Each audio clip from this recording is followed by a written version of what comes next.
Muy buenos días. Dios les bendiga ricamente en esta mañana. Nuevamente estamos aquí para seguir leyendo la Escritura, el Evangelio de nuestro Señor Jesucristo en el libro de Mateo capítulo 9 en esta ocasión, bajo el título Si creemos al Evangelio, se nos garantiza el perdón. Hemos dicho anteriormente que el Evangelio son las buenas nuevas de Dios a la humanidad a través de nuestro Señor Jesucristo, para que toda la humanidad o todo hombre o todo ser humano alcance la salvación o tenga la oportunidad de entrar a su reino. Miramos en la clase pasada que nuestro Señor Jesucristo sanó o libertó a unos endemoniados y después de haberlos libertado fue expulsado por los habitantes de Gadara en aquel entonces, y de ahí vino a su ciudad, y es lo que prosigue en el libro de Mateo 9:1. Vino a su ciudad y sucedió que le trajeron un paralítico, y al ver Jesús la fe de ellos, dijo al paralítico: ten ánimo, hijo, tus pecados, te son perdonados. Podemos nosotros leer este mismo suceso en otros evangelios y se nos dice o se nos hace entender más detalladamente que a este paralítico lo trajeron y estando la casa llena lo descolgaron haciendo un agujero por un techo y lo pusieron delante de nuestro Señor Jesucristo. Había muchos reunidos en ese momento, era mucha la gente que había, pero los que trajeron al paralítico lo trajeron con fe, esperando el milagro y considerando o estando seguros de que Jesús podía sanar. Así que, puesto este paralítico delante de nuestro Señor Jesucristo, Él hizo esta expresión: ten ánimo, hijo, tus pecados te son perdonados. Aquí nosotros podemos darnos cuenta que lo primordial que Cristo se interesa en hacer es otorgar la sanidad de nuestra alma. Y la sanidad de nuestra alma se otorga con el perdón de Dios y el perdón que nosotros también podamos otorgar a aquellos que nos hayan ofendido o a los que tengan algo en contra de nosotros. La Escritura nos exhorta diciendo que si sabemos que algún hermano tiene algo en contra de nosotros, vayamos, lo busquemos y le perdonemos. Así que también nos dice que si no perdonamos nuestras ofensas, las ofensas de nuestros hermanos, tampoco Dios nos perdonará. Así que este paralítico obtuvo el perdón de Dios, pues obtuvo el perdón de nuestro Señor Jesucristo. Sin embargo, había quienes estaban ahí, escribas. Algunos de los escribas decían dentro de sí: este blasfema. Este blasfema, ¿por qué razón? Porque el único que tiene la autoridad para perdonar pecados es Dios.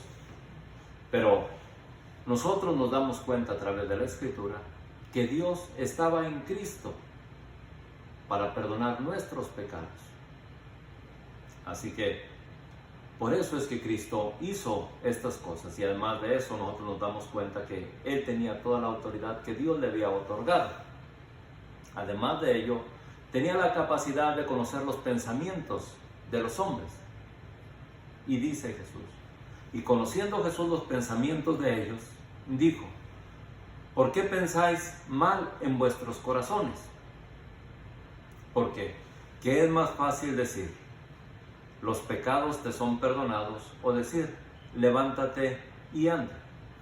Usted puede considerar qué es más fácil para usted, decirlo o hacer. Pero nuestro Señor Jesucristo tiene toda la autoridad.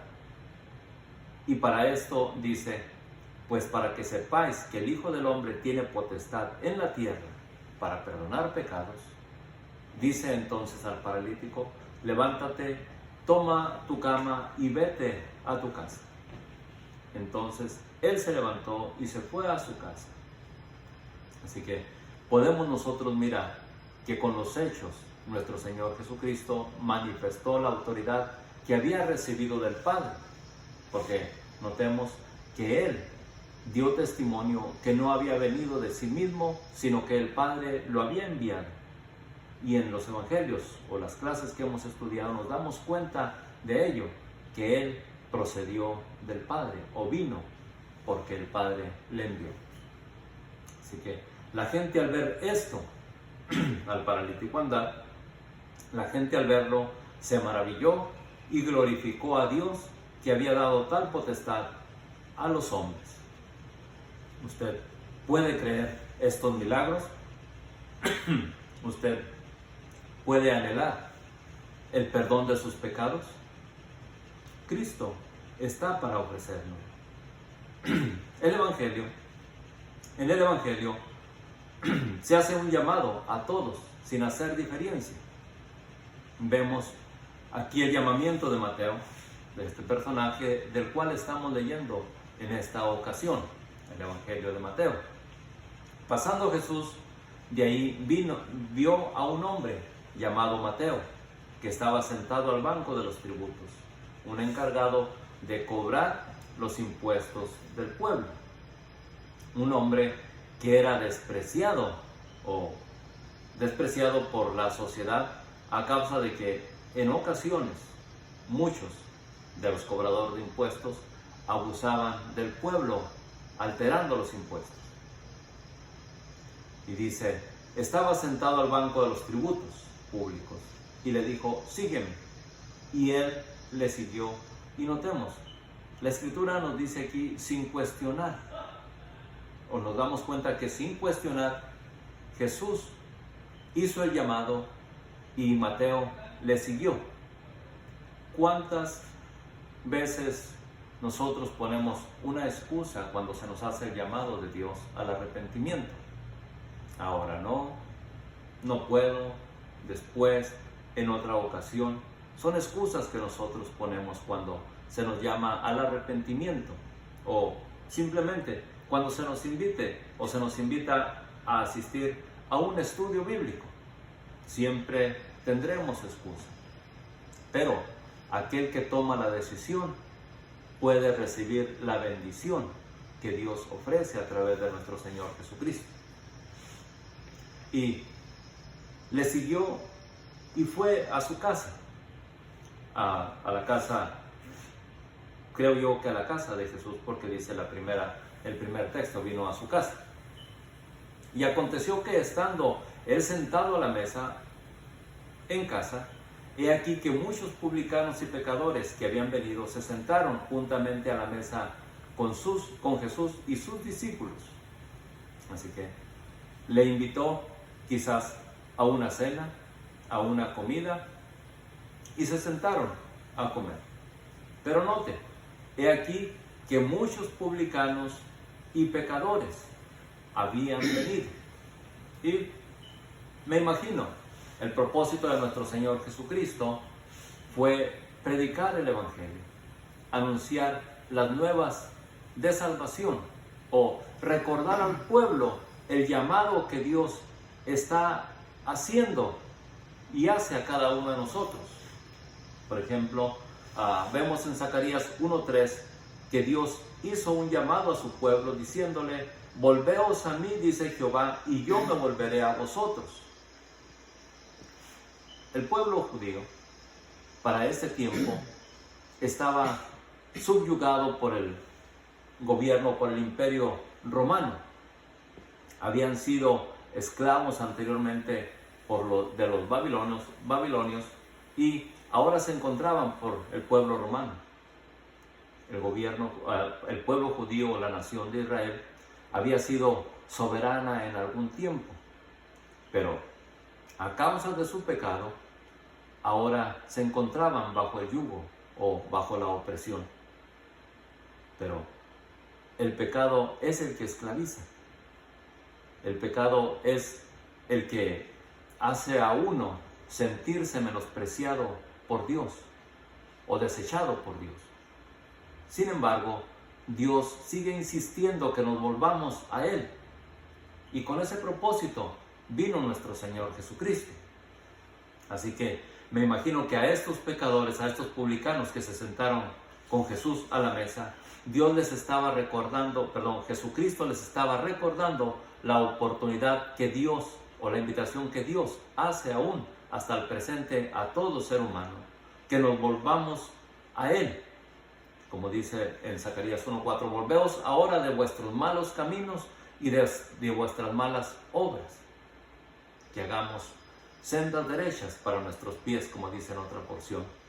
O como nos dice en Jeremías 15:19, así ha dicho Jehová, si te convirtieres, esto es, de nuestros malos caminos, Él es poderoso para restaurarnos. Dice, y delante de mí estarás. Así que, si nos convertimos de nuestros malos caminos, Él nos restaura y nos pone delante de Él. Además de eso, y si entresacares lo precioso de lo vil, en otras palabras, si comunicares o compartieres las cosas que ha hecho Dios contigo, y si entresacares lo precioso de lo vil, serás como mi boca, es decir, Dios podrá hablar a través de nosotros y hacer la invitación a través de nosotros a otros para que también vengan a la salvación. Serás como mi boca. Conviértanse ellos a ti y tú no te conviertas a ellos. Eso es una promesa de nuestro Dios, un deseo o la voluntad de Dios para todo ser humano, que nos volvamos a Él, a someternos a su voluntad. Y aparte de ello, se nos otorga una responsabilidad de comunicar las obras que Dios ha hecho con nosotros. Y creo yo que eso es lo que hacen a aquellos que han recibido estas bendiciones. Con todo, siempre habrá espectadores, murmuradores, nunca faltarán en donde se esté dando una enseñanza, como en esta ocasión que estaba Jesús hablando con publicanos y pecadores. Y estaban allí algunos fariseos. Mateo 9:11 nos dice, cuando vieron esto los fariseos, que había pecadores en la mesa con Jesús comiendo, dijeron a sus discípulos, ¿por qué come vuestro maestro con los publicanos y pecadores? Ahora, quizás para entender esto hay que darnos cuenta de lo que la ley decía. Y es que la ley dice que no se junten con los pecadores. Ahora, el apóstol Pablo nos aclara esto diciendo claramente, no ciertamente que no os juntéis, sino que no sigáis sus pasos o sus hechos, cuando habla acerca de que no nos juntemos con los pecadores.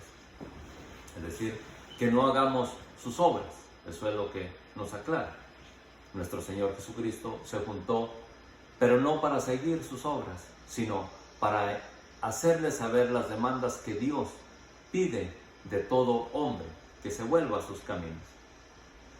Aquí los fariseos son aquellas personas que, por así decirlo, nos dice la Escritura, que se caracterizan por observar escrupulosamente y con cierta afectación los preceptos de la ley mosaica, pero no se interesaban por la manifestación del espíritu de la ley, es decir, o hacer las obras de la ley, sino simplemente solo juzgar o imponer. Y al preguntar, ¿por qué come vuestro maestro con los publicanos y pecadores? Jesús escuchó. Recuerde, Él conoce los pensamientos de todos los hombres. Al oír esto, Jesús les dijo, los sanos no tienen necesidad de médico, sino los enfermos. Ahora, noten, los fariseos conocían la ley y eran los que enseñaban la ley al pueblo. Conocían los preceptos de Dios y ellos habían de ponerlos en práctica dando un ejemplo así al pueblo. Ellos, puedo decirle, si hacían las obras justas, no tenían necesidad de perdón. Sin embargo, con su crítica se estaban haciendo, por así decirlo, culpables de pecado y también necesitaban el perdón automáticamente. Entonces, pero su propia justificación los estaba condenando. Y prácticamente fue lo que estaban haciendo al hacer esta pregunta: ¿por qué come vuestro maestro con los publicanos y pecadores? Jesús da su respuesta: los sanos no tienen necesidad de médico, sino los enfermos. Ahora, vemos nosotros en Ezequiel 34:11, nos dice: porque así ha dicho Jehová el Señor, he aquí yo mismo iré a buscar mis ovejas y las reconoceré. Así que nosotros podemos darnos cuenta, conforme a lo que nuestro Señor Jesucristo estaba haciendo, estaba, por así decirlo, reconociendo sus ovejas y mostrándoles el camino de la salvación, mostrándoles que con el arrepentimiento podían obtener el perdón de Dios y entrar al reino de los cielos. Recordemos que se había propuesto, se había promovido y se promueve aún, no se dice hasta el presente, que aquel que no se sometía a la ley de Dios estaba excluido del reino de Dios. Así como podemos decir ahora, aquel que no obedece al Evangelio estará excluido del reino de los cielos. Por eso nuestro Señor Jesucristo vino a mostrarnos, y Él vino a buscar sus ovejas. O mejor dicho, Dios en Cristo vino a buscar sus ovejas y a reconocerlas. En su ministerio, nuestro Señor Jesucristo, cuando predicaba no solo a los judíos, también hizo mención: tengo otras ovejas que no son de este redil, los cuales podemos mencionar que son el pueblo gentil. Así que a ellos también era necesario predicárseles el Evangelio, y esto podemos incluir entre publicanos y pecadores. Al oír esta murmuración de los discípulos, podemos nosotros darnos cuenta que también a ellos nuestro Señor Jesucristo les exhorta y les dice en Mateo 9:13: id pues y aprended lo que significa misericordia quiero y no sacrificio, porque no he venido a llamar a justos, sino a pecadores al arrepentimiento. Así que prácticamente les estaba diciendo: si ustedes no necesitan de médico, dejen que los enfermos tomen la oportunidad. Y Cristo amonestó también a ellos, haciéndoles saber la necesidad que tenían, porque no estaban mostrando misericordia para con los pecadores. Recuerde, Cristo estaba dándoles la oportunidad también de conocer la invitación que Dios hace al arrepentimiento a todo hombre, porque ciertamente cuando uno es pecador y se reconoce pecador, sabe que no tiene acceso al reino de los cielos. Pero gloria a Dios, porque en Jesucristo todos tenemos acceso si acudimos al arrepentimiento. En Miqueas 6:8, otra aclaración que hace el Señor a estas personas, podemos decir: oh hombre, Él te ha declarado lo que es bueno, ¿y qué pide Jehová de ti? Solamente hacer hacer justicia, amar misericordia y humillarte ante tu Dios. 3 cosas está pidiendo Dios del ser humano, de cada uno de nosotros. Esto lo pide el Señor: hacer justicia, amar misericordia y humillarnos ante Dios. También en el libro de Proverbios 1:23 nos dice: volveos a mi reprensión, he aquí yo derramaré sobre vosotros mi espíritu y os haré saber mis palabras. Ahora, a través de este texto y conociendo lo que se nos dice en el Antiguo Testamento, en el libro de Deuteronomio, podemos darnos cuenta que al derramar Dios de su Santo Espíritu, otorga sabiduría para realizar labores dentro del templo. Y también, yendo al Nuevo Testamento, nos dice la Escritura que que nuestro Señor Jesucristo iba a rogar al Padre para que enviara sobre nosotros el Consolador, el Espíritu de verdad, el cual nos guiaría a toda verdad y a toda justicia. Así que en el libro de Proverbios nos hace la invitación: volveos a mi reprensión, volveos al consejo que Dios hace, o a la invitación que Dios nos otorga, y Él hará morar su Espíritu en nosotros, y éste nos ayudará, nos guiará a toda verdad y a toda justicia. Nos hará entender que la Escritura o que la Biblia es verdad y confiable para guiarnos al camino de la salvación. Ahora, en el ministerio de nuestro Señor Jesucristo y en este capítulo surgen varias enseñanzas, varias cuestiones, y aún los discípulos de Juan, aquel que introdujo a nuestro Señor Jesucristo al ministerio, aquel que bautizó a nuestro Señor Jesucristo en el río Jordán, también tenía seguidores, tenía discípulos que le seguían. Pero recuerden, Juan dio testimonio de nuestro Señor Jesucristo acerca de que Él era el Salvador del mundo, el Cordero de Dios que quita el pecado del mundo.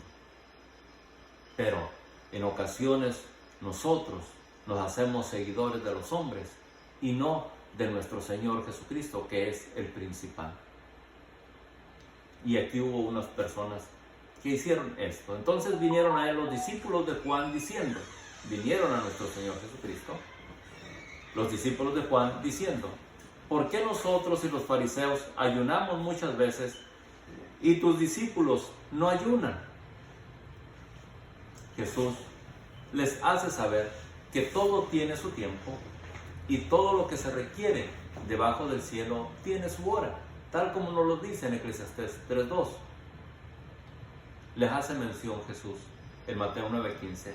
Jesús les dijo: ¿acaso pueden los que están de bodas tener luto entre tanto que está el esposo con ellos?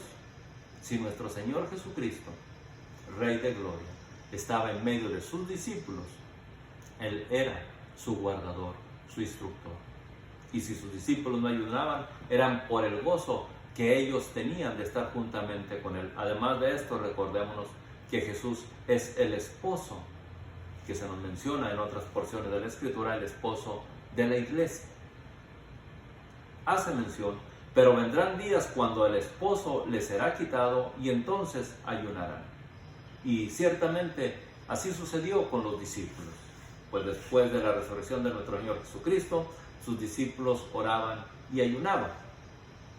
En Mateo 9:18, prosiguiendo, dice: mientras Él les decía estas cosas, vino un hombre principal.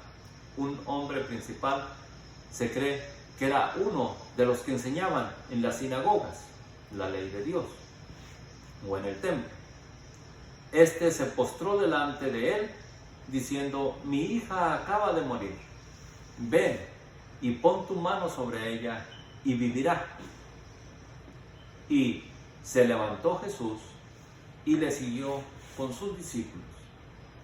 Mire que Jesús vino a cumplir la ley de Dios y lo que de él estaba escrito, por así decirlo.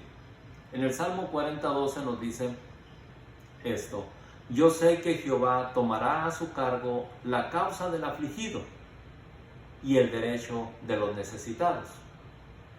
Vino este principal afligido por la muerte de su hijo, y Jesús no le replicó, sino le siguió juntamente con sus discípulos, porque él estaba tomando a cargo la causa del afligido, o cumpliendo lo que está escrito en la ley. Dios toma la carga del afligido. Dice en Mateo 9:19, se levantó Jesús y le siguió con sus discípulos. Pero mientras que iba por el camino, una mujer necesitada se presentó también. Y dice en verso 20, He aquí una mujer enferma de flujo de sangre, desde hacía 12 años, se le acercó por detrás y tocó el borde de su manto. Ahora, esta mujer,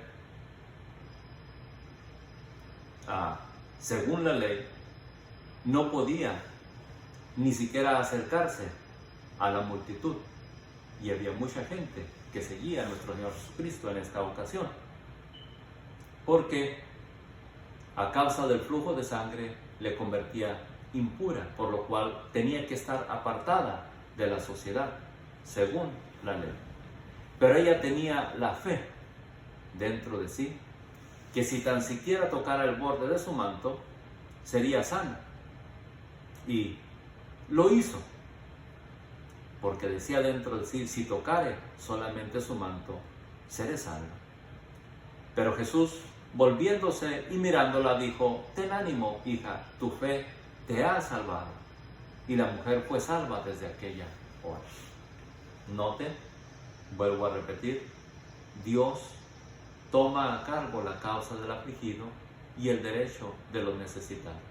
Esta mujer necesitaba de sanidad y Dios contestó el deseo de su corazón o la necesidad de su persona. Y de igual manera, la de aquel principal que estaba afligido por la muerte de su hija. Y al entrar Jesús en la casa del principal, viendo a los que tocaban flautas y la gente que hacía alboroto, les dijo: apartaos, porque la niña no está muerta, sino duerme. Y se burlaban de él. Pero cuando la gente había salido o había sido echado fuera, entró y tomó la mano de la niña, y ella se levantó, y se difundió su fama por toda aquella tierra. Mire que Dios cumple su palabra, y lo que está escrito, vemos que se hace una realidad en la vida de nuestro Señor Jesucristo. Prosigue, nuestro Señor Jesucristo, dice: y pasando de ahí Jesús, le siguieron 2 ciegos, dando voces diciendo: ten misericordia de nosotros, hijo de David. Quizás ellos habían escuchado que Jesús de Nazaret pasaba por ahí y que hacía milagros. Ellos no lo habían visto, pero sin duda habían oído de la fama de ellos. Así que empezaron a gritar. Y llegando a casa, vinieron a él los ciegos, y Jesús les dijo: ¿creéis que puedo hacer esto? Ellos dijeron: sí, Señor. Entonces les tocó los ojos, diciendo: conforme a vuestra fe os sea hecho. Y los ojos de ellos fueron abiertos, y Jesús les encargó rigurosamente, diciendo: mirad que nadie lo sepa. Pero salidos ellos, divulgaron la fama de él por toda aquella tierra. Ahora, Jesús les dijo: mirad que nadie lo sepa. Pero salidos ellos, divulgaron su fama, divulgaron la fama de él por toda aquella tierra. ¿Y usted qué haría? Ellos recibieron su milagro. ¿Podían quedarse callados? Y si alguien les preguntaba: ¿quién te sanó?, si hubieran podido quedar callados, usted en su lugar, ¿cómo hubiera respondido? Si ellos habían expresado, cuando nuestro Señor Jesucristo les dijo: ¿creen que puedo sanarlos?, ellos dijeron: sí, creemos.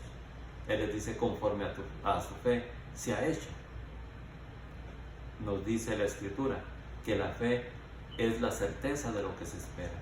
Ellos tenían la seguridad de que iban a recibir la vista, y la recibieron. Así que no pudieron quedarse callados por el milagro que habían recibido de nuestro Señor Jesucristo.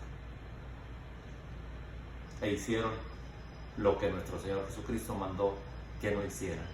¿Será que ahora que la Escritura nos dice: predicad el Evangelio, lo estamos haciendo en obediencia? ¿O se necesitaba vernos dicho: no prediquen, para poder hacerlo? En el Evangelio todavía se requieren obreros. aunque lo pongo aquí como pregunta, ¿será que aún se requieren obreros en el Evangelio? Sé claramente que aún se requieren obreros, porque no hay quien quiera predicar las obras que Dios ha hecho con ellos. Nos da vergüenza en muchas ocasiones, y nos da vergüenza en ocasiones hablar de la fe que creemos o de la obra que ha hecho nuestro Señor Jesucristo al perdonar nuestros pecados.